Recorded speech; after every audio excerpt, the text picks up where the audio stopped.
কি লিটন দাদা, দাদা তো দিছেন পুরাই পুরাই ধামাকা একটা ম্যাচ খেলে দিছেন দাদা।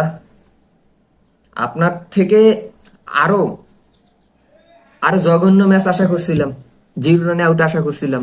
তো আপনি তো অনেক বল টিকে গেছেন, অনেক রানও করে ফেলাইছেন, যেটা দলের জন্য অনেক বড় একটা পাওনা। আর সৌম্য সরকার দাদা, আপনি আমার একেবারে মনের আশাটা ফুলফিল পূরণ করছেন দাদা।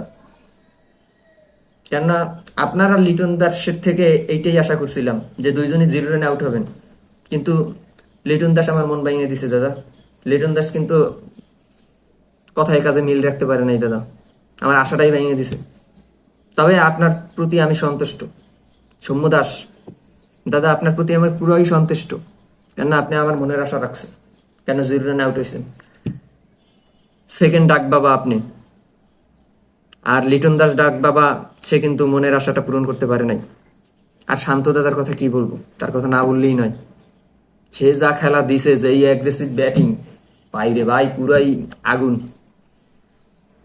মানে তার যে ক্রিকেট স্কিল, তার অধিনায়ক, তার সব দলের অধিনায়ক দেওয়া উচিত। অন্যান্য যেই কয়টা দল আছে, বাকি সব দলের অধিনায়ক দেওয়া উচিত।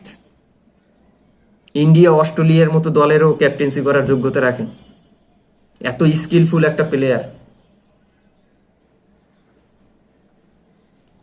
তাই অশান্ত দাদা, আপনি গিয়ে আপনি অস্ট্রেলিয়ার ক্যাপ্টেন্সিও কইরেন, পাশাপাশি ইন্ডিয়ার ক্যাপ্টেন্সিও কইরেন, সাউথ আফ্রিকার ক্যাপ্টেন্সি কইরেন, অন্যান্য টিমেরও ক্যাপ্টেন্সি করা শুরু করেন। আপনি শুধু আপনার যে যোগ্যতা, আপনার এত বড় যোগ্যতা নিয়ে আপনার শুধুমাত্র এই বাংলাদেশ টিমের ক্যাপ্টেন্সি করেন, এই জিনিসটা একেবারে বাজে দেখায়। এটা কিন্তু আমি মানতে পারি না। আপনি ওইসব টিমেরও ক্যাপ্টেন্সি করেন।